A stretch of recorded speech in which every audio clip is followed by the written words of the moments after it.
મિત્રો, દ્વિપરિમાણમાં ગતિનો અભ્યાસ આપણે કરીએ છીએ અથવા તો સમતલમાં ગતિ.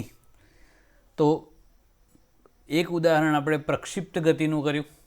એવું સમતલમાં થતી ગતિનું બીજું ઉદાહરણ છે નિયમિત વર્તુળ ગતિ. તો નિયમિત વર્તુળ ગતિ એટલે શું? અને આકૃતિનો ઉપયોગ કરીને નિયમિત વર્તુળ ગતિના પ્રવેગનું સૂત્ર મેળવવાનું છે અને દર્શાવવાનું છે કે એ પ્રવેગ ત્રિજ્યા તરફ પર કેન્દ્ર તરફનો હોય છે. એટલા માટે નિયમિત વર્તુળ ગતિનો જે પ્રવેગ હોય એને કેન્દ્રગામી પ્રવેગ પણ કહેવાય છે. તો જો પદાર્થ અચળ ઝડપથી વર્તુળ ગતિ કરતો હોય, અચળ વેગ નથી મિત્રો, અચળ ઝડપ છે, અચળ ઝડપથી વર્તુળ માર્ગ ઉપર ગતિ કરતા પદાર્થની ગતિને નિયમિત વર્તુળ ગતિ કહેવાય છે. તો ધારો કે આ રીતે કોઈ કણ કોઈ આર ત્રિજ્યાના વર્તુળ માર્ગે અચળ ઝડપથી ભ્રમણ કરે છે. હવે તો આવો એક કણ વિચારીએ આપણે.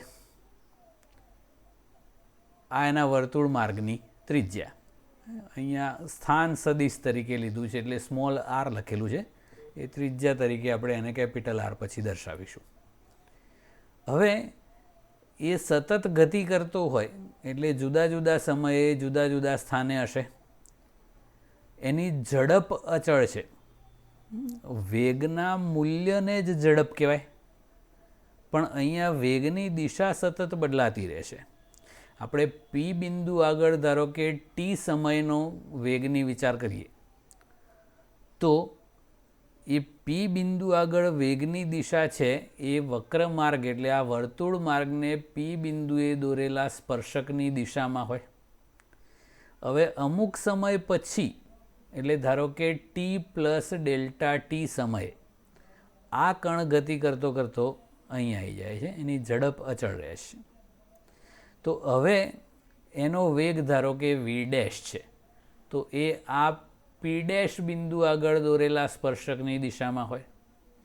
તો મિત્રો, આ વીનું મૂલ્ય અને વી ડેશનું મૂલ્ય સરખા હશે કારણ કે ઝડપ અચળ છે, પણ દિશા બદલાઈ ગઈ એટલે વેગમાં ફેરફાર થયો એવું કહેવાય.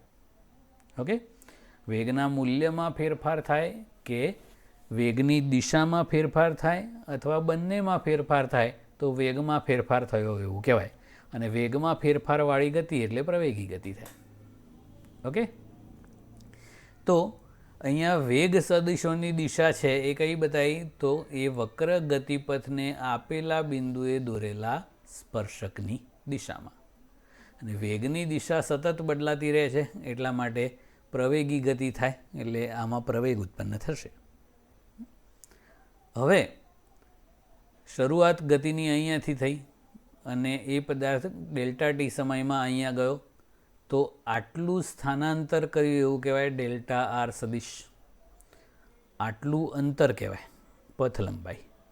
અને આમ સ્ટ્રેટ જે સદિશ પીપી ડેશ છે એ સ્થાનાંતર કહેવાય.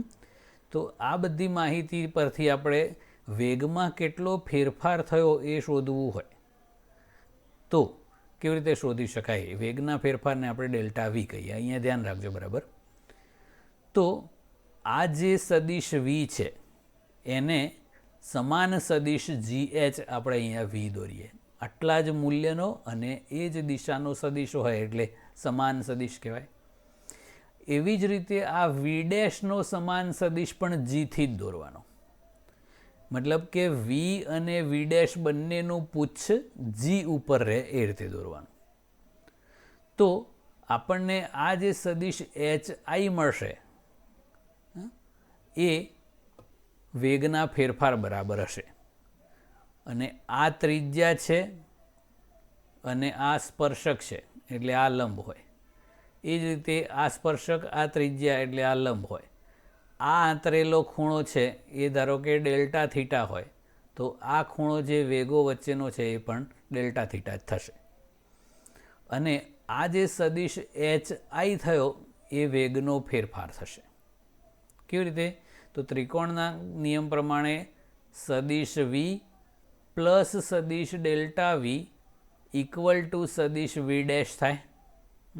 આ બે કન્ટિન્યુઅસ છે, એ બેનો સરવાળો થાય ઇક્વલ ટુ આ પરિણામી સદિશ. માટે વી ડેશ માઇનસ વી કરો એટલે ડેલ્ટા વી થાય, એ વેગનો ફેરફાર થયો. હવે એ વેગના ફેરફારની દિશા જુઓ, આમ છે, આમ એટલે કેન્દ્ર તરફ છે, એટલા માટે જ એને કેન્દ્રગામી પ્રવેગ કીધો છે.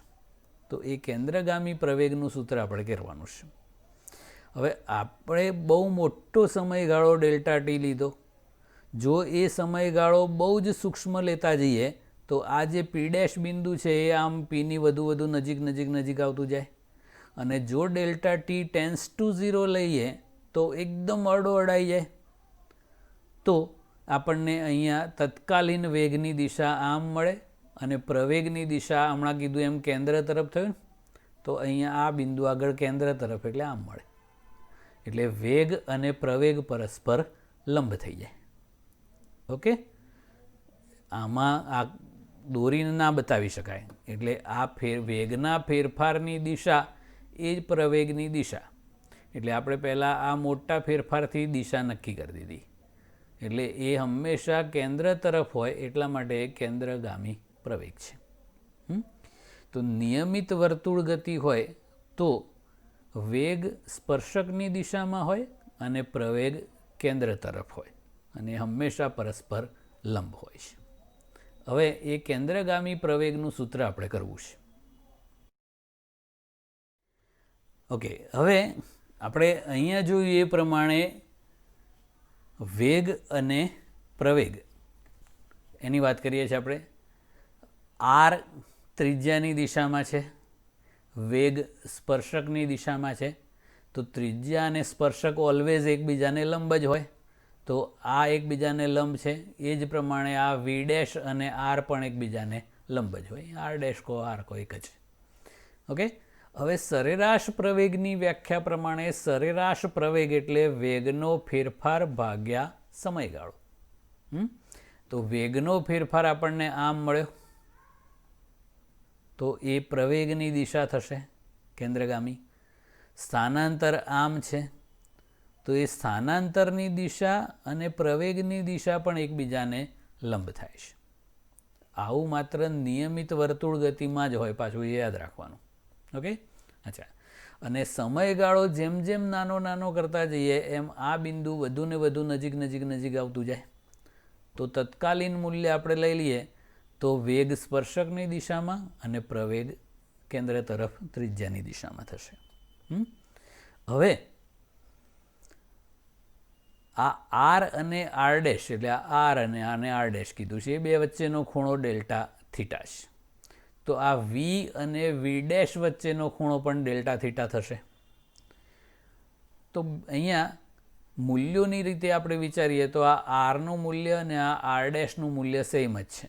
એ ત્રિજ્યાઓ છે ને, એટલે આર થાય.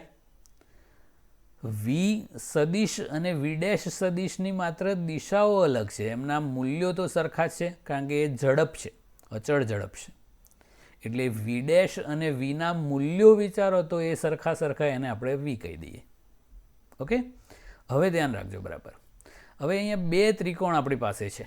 એક ત્રિકોણ સી પી પી ડેશ, અહીંયા ધ્યાન રાખો, આ જે બતાવ્યો ને ગ્રીન, સી પી પી ડેશ.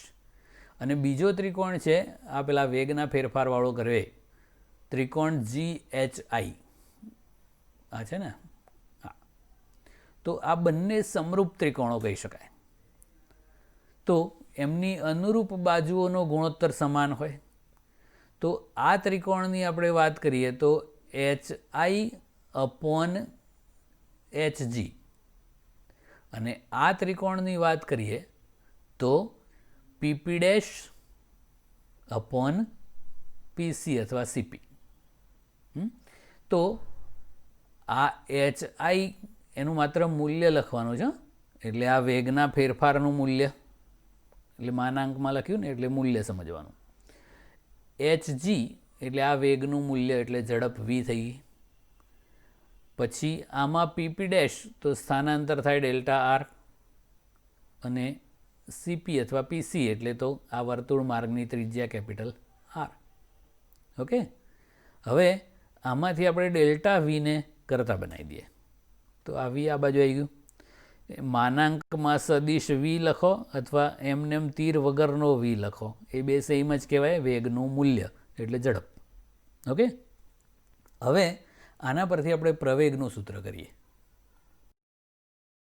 હવે મિત્રો આપણે તત્કાલીન પ્રવેગ વ્યાખ્યાયિત કર્યો તો એનું ખાલી મૂલ્ય છે એટલે માનાંકમાં એ લખ્યો limit delta T tends to 0 delta V upon delta T.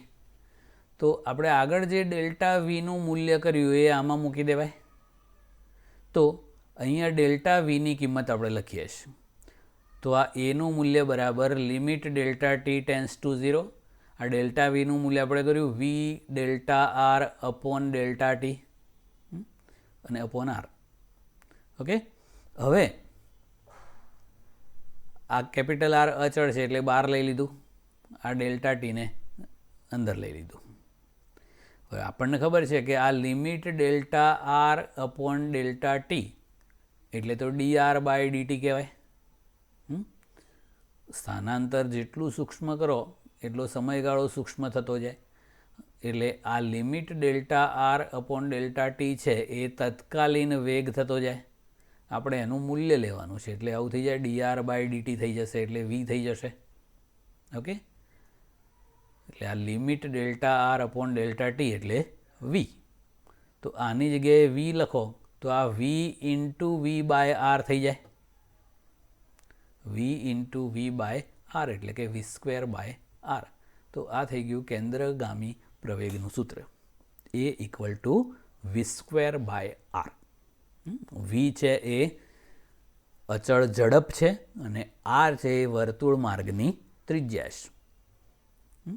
હવે આને કેન્દ્રગામી પ્રવેગ એટલે સેન્ટ્રીપિટલ એક્સિલરેશન એવું કહે છે એટલે એને AC કહેવાય છે. ઓકે, તો એ વી અને આર બંને અચળ હોય એટલે કેન્દ્રગામી પ્રવેગનું મૂલ્ય અચળ રહે. પણ આને જો આપણે સદિશ ગણીએ તો પ્રવેગનો સદિશ છે એ અચળ ના હોય. કેમ ના હોય? કે આમ વર્તુળ ગતિ હોય તો કેન્દ્રગામી પ્રવેગ આમ હોય, પછી આમ આમ આમ કેન્દ્ર તરફ જ રહે. એટલે એની દિશા સતત કેન્દ્ર તરફ રહેતી હોય એટલે બદલાતી રહે.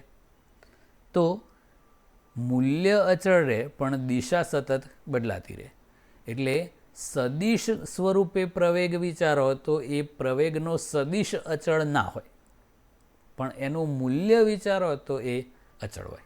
એટલે આ વી સ્ક્વેર બાય આર મૂલ્ય સ્વરૂપે વિચારો તો અચળ હોય, સદિશ સ્વરૂપે વિચારો તો મૂલ્ય અચળ હોય પણ એની દિશા સતત બદલાતી રહે કેન્દ્ર તરફ રહે એટલે એ અચળ ના હોય. ઓકે, આપણે જે કેન્દ્રગામી પ્રવેગ મેળવ્યો એને થોડુંક અલગ સ્વરૂપે હવે દર્શાવવાનો છે. તો કેન્દ્રગામી પ્રવેગનું સૂત્ર લખો અને આ સમીકરણને કોણીય વેગ ઓમેગા અથવા એને કોણીય આવૃત્તિ પણ કહેવાય છે અને બીજું આવૃત્તિ ન્યૂ, આવો વળેલો વી હોય એને ન્યૂ કહેવાનો છે. ફ્રીક્વન્સી તરીકે એફ પણ કહે છે પણ આપણે બધે ન્યૂ વાપરેલું છે એટલે આપણે ન્યૂ કહીશું. ઓકે, તો આપણે નિયમિત વર્તુળ ગતિનું ડિટેલ કર્યું.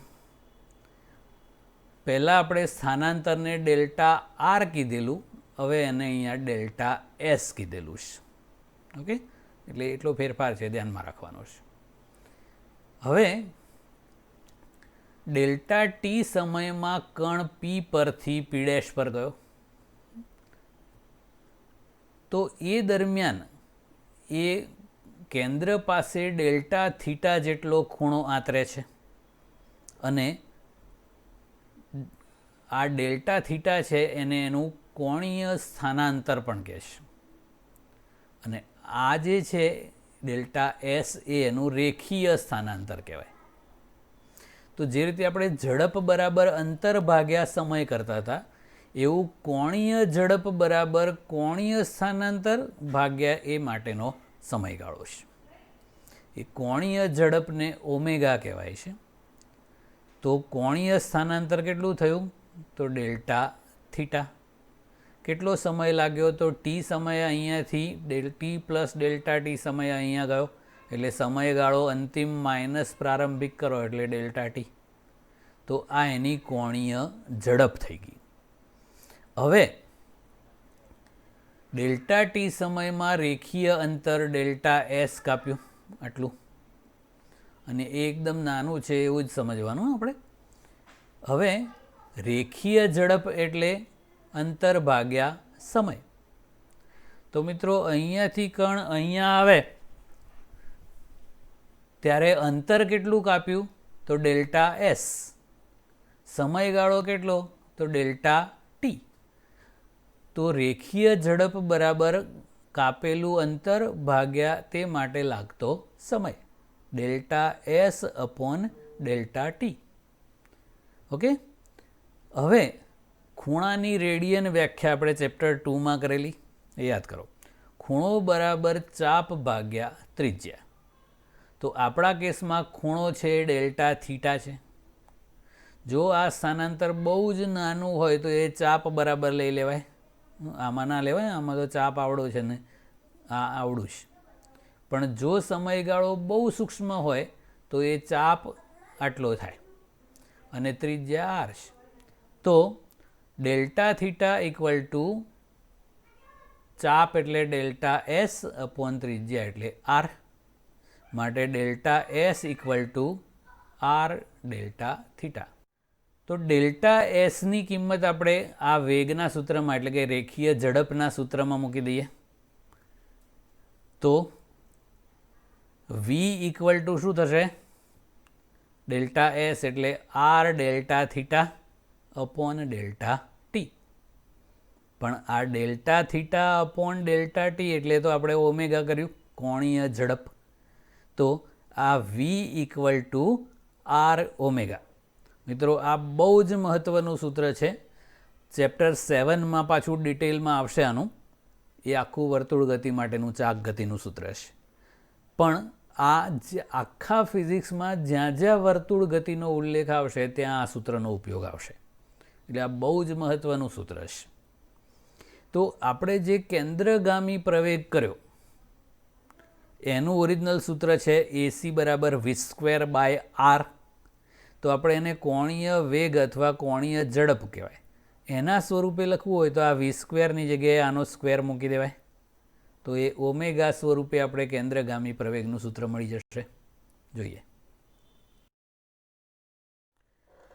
ઓકે મિત્રો, કેન્દ્રગામી પ્રવેગના સૂત્ર A equal two v² by આરની જગ્યાએ વીની જગ્યાએ આપણે આર ઓમેગા લખી દીધું. એટલે કે r² omega square upon R. એક આર ઉડી જાય એટલે એસી બરાબર આર ઓમેગા સ્ક્વેર. એટલે આ કેન્દ્રગામી પ્રવેગનું મૂલ્ય એ કોણીય વેગ અથવા તો કોણીય ઝડપ અથવા કોણીય આવૃત્તિ સ્વરૂપે થઈ ગયું કહેવાય. ઓકે. હવે આપણે બળ સ્વરૂપે વાત કરવી હોય, જોકે આ ચેપ્ટરમાં આનો ઉલ્લેખ ના આવવો જોઈએ કારણ કે આ માત્ર શુદ્ધ ગતિનો આપણે અભ્યાસ કરીએ છીએ. એટલે આમાં બળનું મૂલ્ય કે એવું કશું ના આવે કારણ કે બળ છે એ ગતિનું કારણ છે અને ગતિના કારણો સહિત અભ્યાસ કરીએ એ ગતિશાસ્ત્ર છે. એ ચેપ્ટર નંબર 5થી ચાલુ થાય છે, પણ અહીં આપણે ખાલી ઉલ્લેખ કરી દઈએ છીએ. ન્યૂટનનો ગતિનો બીજો નિયમ છે F બરાબર ma. તો બળ મેળવવું હોય તો આ કેન્દ્રગામી બળ ઇક્વલ ટુ એમ એસી થઈ જાય. એ એસીની કિંમત આવી મૂકો અથવા પેલી v² બાય આર મૂકીશ તો આ mv² બાય આર અથવા તો m into R omega square. તો એ કેન્દ્રગામી બળ કહેવાય છે. એ બધું 5મા ચેપ્ટરમાં અને 6ઠ્ઠા ચેપ્ટરમાં બહુ જથ્થાબંધમાં આવે છે. ઓકે. હવે આ કેન્દ્રગામી પ્રવેગને આવૃત્તિ સ્વરૂપે લખવું છે આપણે. તો મિત્રો એક પરિભ્રમણ થાય, આમ એક સર્કલ પૂરું થાય એટલે પરિઘ જેટલું અંતર કપાય, 2πr જેટલું અંતર થાય. અને એક પરિભ્રમણ માટે લાગતો સમય એને આવર્તકાળ કહેવાય છે. તો રેખીય ઝડપ એટલે કાપેલું અંતર એટલે અહીંયા 2πr પરિઘ જેટલું, અને તે માટે લાગતો સમય એટલે આવર્તકાળ 2πr અપોન ટી કહેવાય. પણ આવર્તકાળનો વ્યસ્ત એને જ આવૃત્તિ ન્યૂ કહેવામાં આવે છે. તો આ 1/tની જગ્યાએ ન્યૂ લખી દઈએ તો આ 2πr ઇન્ટુ ન્યૂ, 1/tની જગ્યાએ ન્યૂ. તો થોડું આમ ફેરવીને લખ્યું 2πr. ઓકે, તો આ વેગનું સૂત્ર થયું. હવે આપણે કેન્દ્રગામી પ્રવેગનું સૂત્ર AC બરાબર v²/r છે, તો આનો સ્ક્વેર કરીને અહીંયા લખી દઈએ. તો v²ની જગ્યાએ આ 2π r નો હોલ સ્ક્વેર થઈ જશે અપોન r, અને છૂટું બધાનો સ્ક્વેર કરીને લખીએ તો આ 4π² r² અપોન r, અને એક r ઉડી જશે. એટલે કેન્દ્રગામી પ્રવેગનું સૂત્ર આવૃત્તિ સ્વરૂપે થઈ ગયું 4π² r × આ v નથી, ન્યૂ છે, એટલે આ ખાસ ધ્યાન રાખવાનું. v આમ સીધો હશે એ v હશે, અને આવો વળેલો હોય એ ન્યૂ હશે, એ આવૃત્તિ છે. તો આ કેન્દ્રગામી પ્રવેગનું સૂત્ર આવૃત્તિ સ્વરૂપે થઈ ગયું, અને આ કોણીય વેગ કહો કે કોણીય ઝડપ કહો કે કોણીય આવૃત્તિ સ્વરૂપે. ઓકે, હવે ત્રિકોણમિતિનો ભરપૂર ઉપયોગ આપણા ફિઝિક્સમાં આવે છે. તો એકમ વર્તુળ આનો બહુ જ ઉપયોગ છે, તો બરાબર ધ્યાન આપજો. એ ગ્રુપના જે સ્ટુડન્ટ્સ છે એ લોકોને આના વિશે ખબર હશે. બી ગ્રુપવાળાએ બરાબર ધ્યાન આપવાનું છે. એ ગ્રુપવાળાએ એનાથી વધારે ધ્યાન આપવાનું છે, કારણ કે એ ગ્રુપવાળાને એવો વહેમ હોય છે કે આપણને તો આવડે જ છે, અને ખરેખર જરૂર પડે એ વખતે ના આવડે. એટલે બરાબર ધ્યાન આપજો. કાર્ટેઝિયનની આમાક્ષ પદ્ધતિ લઈએ. ધન એક્સ અક્ષ, ઋણ એક્સ અક્ષ, ધન વાય અક્ષ, ઋણ વાય અક્ષ, આ આમાક્ષોનું ઉગમ બિંદુ છે. તો મિત્રો, એકમ વર્તુળ એટલે જેની ત્રિજ્યા 1 એકમ હોય એવા વર્તુળને એકમ વર્તુળ કહેવાય છે. તો આપણે ઉગમ બિંદુને કેન્દ્ર તરીકે લઈએ અને 1 એકમ ત્રિજ્યા લઈએ અને આવું વર્તુળ દોરીએ તો આવા વર્તુળને એકમ વર્તુળ કહેવાય છે. હવે ધારો કે આ જે આપણે ત્રિજ્યા સદિશ દોર્યો એ ધન એક્સ અક્ષ સાથે વિષમગડી દિશામાં થીટા ખૂણો બનાવે છે. તો આપણે અહીંયા આ પી બિંદુથી આમ લંબ દોરીએ એક્સ અક્ષ ઉપર, તો આ જે ઘટક અહીંયા મળે એ 1 cos θ થાય. આપણે જે એના બે ઘટકો કરેલા ને, એ એક્સ કોસ થીટા, અરે એ એક્સ બરાબર એ કોસ થીટા અને એ વાય બરાબર એ સાઇન થીટા, આ એ જ છે. અહીંયા આ 1 મૂલ્યનો સદિશ છે, એટલે અહીંયા જે ઘટક આવે એક્સ ઘટક એ 1 cos θ આવે, અને વાય અક્ષ ઉપર લંબ દોરવાથી જે મળે એ 1 sin θ આવે. એટલે આ પીના યામ કહેવાય cos θ sin θ. ઓકે, હવે આપણે વિષમગડી ખૂણો ગણવાનો છે, એટલે અહીંયાથી સ્ટાર્ટ થશે. આ 0 ડિગ્રી, 90 ડિગ્રી, 180 ડિગ્રી, 270 ડિગ્રી, અને આખું સર્કલ પૂરું કરી દો એટલે 360 ડિગ્રી. ઓકે, 0 થી 90 ડિગ્રી આ જે છે એને પ્રથમ ચરણ કહેવામાં આવે છે. ઓકે, 0 થી 90 ડિગ્રી છે એને પ્રથમ ચરણ, 90 ડિગ્રીથી 180 ડિગ્રી સુધીનું હોય એને દ્વિતીય ચરણ કહેવાય છે. 180 ડિગ્રીથી 270 ડિગ્રીવાળું હોય એને તૃતીય ચરણ કહેવાય છે, અને 270 ડિગ્રીથી 360 ડિગ્રીવાળું હોય એને ચતુર્થ ચરણ કહેવાય છે. ઓકે, હવે પ્રથમ ચરણ છે એ ધન એક્સ અક્ષ અને ધન વાય અક્ષનું બનેલું છે. આ જે ડિગ્રીમાં ખૂણો આપણે બતાવ્યો એ જ વસ્તુને રેડિયનમાં લખવું હોય તો 0 ડિગ્રી એટલે 0 રેડિયન જ થાય. આ 90 ડિગ્રીને રેડિયન કરવું હોય તો આપણે ચેપ્ટર 2માં કરેલું ગુણ્યા π/180, એટલે આ π/2 રેડિયન થાય, આ પાઈ રેડિયન થાય, આ 3π/2 રેડિયન થાય, અને આ 2π રેડિયન કહેવાય. એટલે આ રેડિયનમાં કેવું હોય તો 0, π/2, પાઈ, 3π/2, 2π રેડિયન. હવે આ પ્રથમ ચરણ છે એ ધન એક્સ અક્ષ અને ધન વાય અક્ષનું બનેલું છે, એટલે આટલાથી આટલા સુધીમાં કોઈ પણ બિંદુ આપણને મળે તો એના બંને યામો પ્લસ પ્લસ હોય. પછી બીજું ચરણ છે એ ઋણ એક્સ અને ધન વાય અક્ષનું બનેલું છે, એટલે એનો એક્સ યામ ઋણ હોય અને વાય યામ ધન હોય. ત્રીજું ચરણ છે એ ઋણ એક્સ અક્ષ અને ઋણ વાય અક્ષથી બનેલું છે, એટલે બંને યામો ઋણ ઋણ. પહેલો હોય એક્સ યામ સમજવાનો અને બીજો હોય વાય યામ, એટલે આ માઇનસ માઇનસ. ચોથું ચરણ છે એ ધન એક્સ અક્ષ અને ઋણ વાય અક્ષનું બનેલું છે, એટલે આ પ્લસ માઇનસ. ઓકે, હવે આ બધા જે બિંદુઓ છે એમના યામની વાત કરીએ તો મિત્રો આટલું અંતર એટલે એકમ વર્તુળની ત્રિજ્યા છે, એટલે આટલું 1 એકમ થાય. એક્સ અક્ષ ઉપર આટલું અંતર એટલે એક્સ યામ 1 થયો.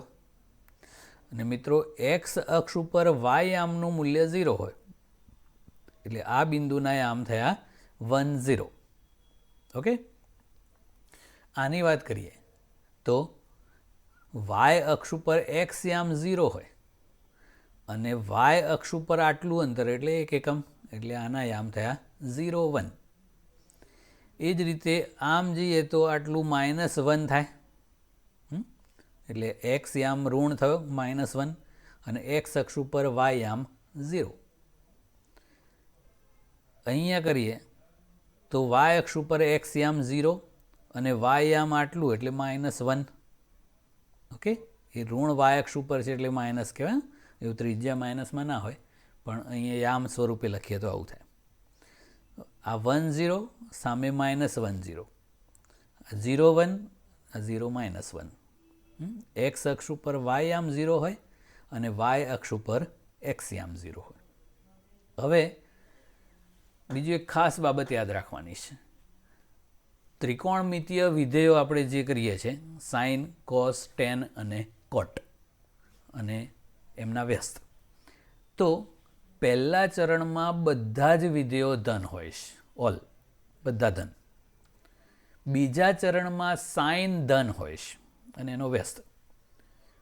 ત્રીજા ચરણમાં ટેન ધન હોય અને એનો વ્યસ્ત કોટ. અને ચોથા ચરણમાં કોસ ધન હોય છે, ઓલ એસટીસી યાદ રાખવાનું. આમાં બધા ધન, સાઇન ધન, ટેન ધન અને કોસ ધન, ઓલ એસટીસી. હવે ખૂણાઓના માપ પ્રમાણે ધ્યાન રાખો. બધા ખૂણા આપણે ધન એક્સ અક્ષથી વિષમ ગળી માપવાના છે, એટલે આવો કોઈ ખૂણો થીટા હોય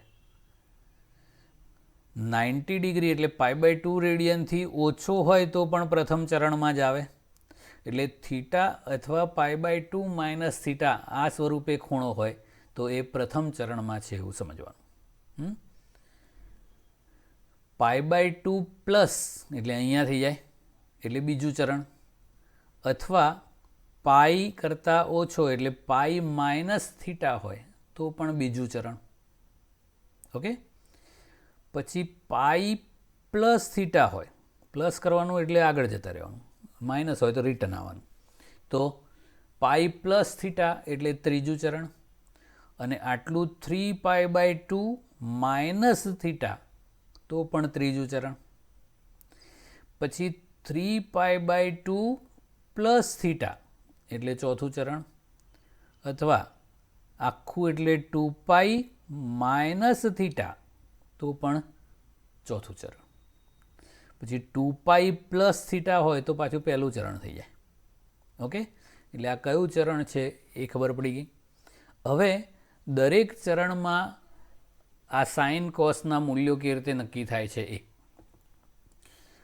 તો પહેલા ચરણની આપણે વાત કરીએ, આ 0 થી 90 ડિગ્રી વાળું છે ને, તો કોસ થીટા એટલે કોસ થીટા અને સાઇન થીટા એટલે સાઇન થીટા. પછી આ 2π પ્લસ થીટા કરો તો પણ પહેલું ચરણ જ કહેવાય, તો કોસ 2π પ્લસ થીટા તો પણ કોસ થીટા જ થાય. આ 2π આખું એક સર્કલ પૂરું થઈ ગયું એટલે એને ધ્યાનમાં નહીં લેવાનું. ઓકે, એ જ રીતે સાઇન 2π પ્લસ થીટા પણ સાઇન થીટા જ થાય.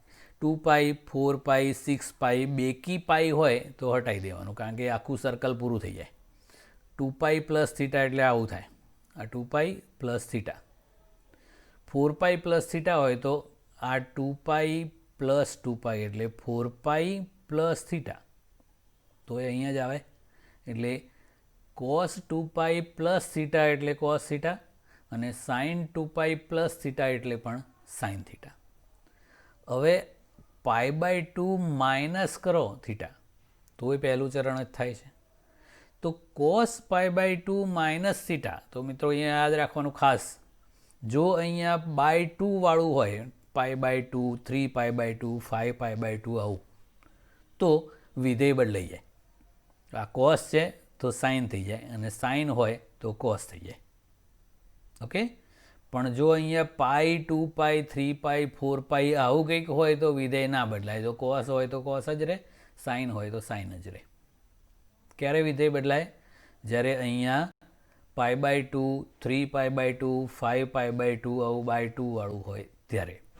ઓકે, તો કોસ π/2 માઇનસ થીટા એટલે આ π/2 માઇનસ થીટા એટલે પ્રથમ ચરણ એટલે નિશાની ધન, અને π/2 છે એટલે વિધેય બદલાઈ જાય એટલે કોસનું સાઇન થીટા. ઓકે, એવું અહીંયા π/2 માઇનસ થીટા એટલે પહેલું ચરણ એટલે જવાબ ધન આવે અને સાઇનનું કોસ થઈ જાય એટલે કોસ થીટા. ઓકે, એટલે આ જે કોસવાળા લખ્યા છે એ એક્સ યામ છે અને સાઇનવાળા છે એ વાય યામ છે. બંને પ્લસ પ્લસવાળા છે ને, જો બધા પ્લસ પ્લસ. ઓકે, હવે બીજા ચરણની વાત કરીએ. ઇંગ્લિશમાં ક્વોડ્રન્ટ કહેવાય છે ચરણને. તો π/2 પ્લસ થીટા એટલે બીજું ચરણ કહેવાય, અથવા પાઈ માઇનસ થીટા પણ બીજું ચરણ જ થાય. તો કોસ π/2 પ્લસ થીટા, તો સૌથી પહેલાં તો શું કરવાનું? ચરણ નક્કી કરવાનું. π/2 પ્લસ થીટા એટલે બીજું ચરણ થયું, અને બીજા ચરણમાં કોસ કેવો હોય? ઋણ, એટલે માઇનસ લખી દીધું. પછી અહીંયા by2 છે એટલે વિધેય બદલાઈ જાય એટલે કોસનું સાઇન, એટલે આ માઇનસ સાઇન થીટા. ઓકે, એવું અહીંયા કરીએ તો π/2 પ્લસ થીટા એટલે કયું ચરણ? બીજું. બીજા ચરણમાં સાઇન ધન હોય એટલે અહીંયા પ્લસ નિશાની, જૂનાની નિશાની કરવાની, આની. અને અહીંયા સાઇન π/2 વાળું છે એટલે વિધેય બદલાઈ જાય એટલે સાઇનનું કોસ. એક્સ યામ ઋણ, વાય યામ ધન છે ને, એક્સ યામ ઋણ, વાય યામ ધન. આનું કરીએ તો મિત્રો પાઈ હોય તો વિધેય બદલાય નહીં, પણ પાઈ માઇનસ થીટા એટલે કયું ચરણ? પાઈ માઇનસ થીટા એટલે બીજું ચરણ. બીજા ચરણમાં કોસ કેવો હોય? ઋણ, ખાલી સાઇન ધન હોય, તો આ ઋણ થઈ ગયું એટલે માઇનસ નંબર. પાઈ હોય તો વિધેય બદલાય નહીં એટલે આ કોસનું કોસ, એટલે આ માઇનસ કોસ થીટા. અહીંયા જુઓ, બીજું ચરણ છે, વિધેય ના બદલાય એટલે સાઇનનું સાઇન, અને બીજા ચરણમાં સાઇન ધન હોય એટલે આ પ્લસ જ, માઇનસ પ્લસ. હવે ત્રીજા ચરણની વાત કરીએ. ત્રીજું ચરણ એટલે પાઈ પ્લસ થીટા અથવા તો 3π/2 માઇનસ થીટા. તો અહીંયા પાઈ છે તો વિધેય બદલાય નહીં, અને ત્રીજા ચરણમાં કોસ ઋણ એટલે માઇનસ, અને વિધેય ના બદલાય એટલે કોસ થીટા એટલે માઇનસ કોસ થીટા. અહીંયા પણ વિધેય બદલાય નહીં, અને ત્રીજા ચરણમાં સાઇન ઋણ એટલે માઇનસ સાઇન થીટા છે ને, બંને આમ માઇનસ માઇનસ આવ્યા. અહીંયા શું થશે? by2 છે એટલે વિધેય બદલાઈ જશે. તો ત્રીજું ચરણ છે એટલે માઇનસ, અને by2 વાળું છે એટલે વિધેય બદલાઈ જાય એટલે કોસનું સાઇન. ઓકે, અને સાઇન 3π/2 માઇનસ થીટા કરો તો ત્રીજું ચરણ છે એટલે માઇનસ, અને વિધેય બદલાઈ જાય એટલે સાઇનનું કોસ. by2 વાળું હોય તો વિધેય બદલાય, ખાલી પાઈ 2π 3π આવું હોય તો વિધેય ના બદલાય. એટલે આ પ્લસ માઇનસ નિશાની ચરણથી નક્કી થાય, અને અહીંયા સાઇનનું કોસ કરવું કે કોસનું સાઇન એ અહીંયાથી નક્કી થાય. ચોથું ચરણ જોઈએ. ચોથું ચરણ એટલે 3π/2 પ્લસ થીટા અથવા 2π માઇનસ થીટા. તો 3π/2 પ્લસ થીટા, 3π/2 પ્લસ એટલે ચોથું ચરણ. તો ચોથા ચરણમાં કોસ કેવો હોય? તો ધન, એટલે આ ધન, અને by2 છે એટલે વિધેય બદલાઈ જાય એટલે કોસનું સાઇન. ઓકે, એવું અહીંયા 3π/2 પ્લસ થીટા એટલે ચોથું ચરણ. તો ચોથા ચરણમાં સાઇન કેવો હોય? ઋણ. કોસ ધન હોય, સાઇન ઋણ એટલે આ માઇનસ, અને /2 છે એટલે વિધેય બદલાઈ જાય એટલે સાઇનનું કોસ. અહીંયા કરો તો 2π માઇનસ થીટા, 2π માઇનસ થીટા પણ ચોથું ચરણ જ કહેવાય. પણ અહીંયા π 2π 3π હોય તો વિધેય ના બદલાય. ચોથું ચરણ છે કોસ ધન, અને વિધેય ના બદલાય એટલે કોસનું કોસ, એટલે કોસ થીટા થઈ ગયું. અહીંયા વિધેય ચોથું ચરણ છે તો સાઇન ઋણ છે એટલે માઇનસ, અને 2π છે એટલે વિધેય બદલાય નહીં એટલે સાઇનનું સાઇન. અહીંયા જો આ પ્લસ માઇનસ ધન એક્સ ઋણ વાય એટલે ચોથું ચરણ. ઓકે, હવે મિત્રો આ એકમ વર્તુળમાં આપણે જે આજુબાજુના ખૂણા કર્યા આટલા, એ સિવાય બાકીના બધા વચગાળાના જે ખૂણાઓ છે 30 ડિગ્રી, 45 ડિગ્રી, 60 ડિગ્રી, 120 આવા, એ માટેના યામ આપેલા છે. આ યાદ રહે તો સારી વસ્તુ છે, ના રહે તો ચિંતા નહીં કરવાની. પણ આ ટેબલ કમ્પલસરી યાદ રાખવાનું જ છે. એ તમે બધા ભણેલા જ છો એટલે આપણે આ કેવી રીતે આવે છે એ બધી ચર્ચા કરતા નથી. પણ આ જે પાછળના જે છે એ આ યામ પરથી લીધેલા છે. તો આ સાઇન વિધેય છે એટલે આ પાછળવાળો યામ હોય ને, સાઇન 0 0, પછી સાઇન π/6 એટલે 30 ડિગ્રી, આ એટલે 1/2, પછી સાઇન π/4 એટલે આ √3/2, અહીંયા √2 લખી, √3 લખવાનું. અચ્છા, આ 1/√2 જ છે, 1/√2, પછી આ √3/2, પછી 1, પછી આ લખી દીધા સીધા 0 -1 0. આ ટેબલ યાદ રાખવાનું છે, બીજું કશું નહીં. અને હવે બહુ જ મહત્ત્વની બીજી એક વસ્તુ આપણે કરીએ છીએ, ધ્યાન રાખજો બરાબર. મિત્રો, સદિશમાં દિશા શોધવા માટે આપણે tan થીટા વાપરતા હતા. તો tan થીટા બરાબર સામેનો ઘટક ભાગ્યા પાસેનો ઘટક એવું કરતા હતા. તો દાખલાઓમાં એ દિશા તરીકે થીટા શોધવાનો આવશે.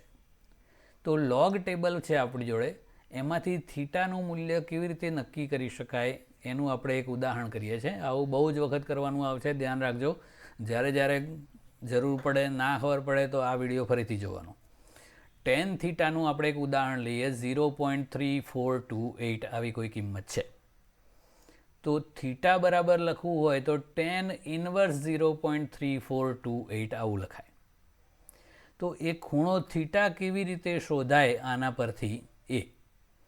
તો આપણે આ ટેબલની અંદર આ જે 4 આંકડા બધા છે એમાં 0.3428 શોધી કાઢવાનું છે. અટ્ટે નહીં કરવાનું, કેવી રીતે કરવાનું એ ધ્યાન રાખો. સૌથી પહેલી આ જે લાઈન 4 આંકડાવાળી છે એમાં આમ જવાનું. ક્યાં સુધી? તો આનાથી જસ્ટ નાનું મૂલ્ય આવે ત્યાં સુધી. આનાથી ઉપર જતા રહ્યા હોય તો પાછા આવવાનું.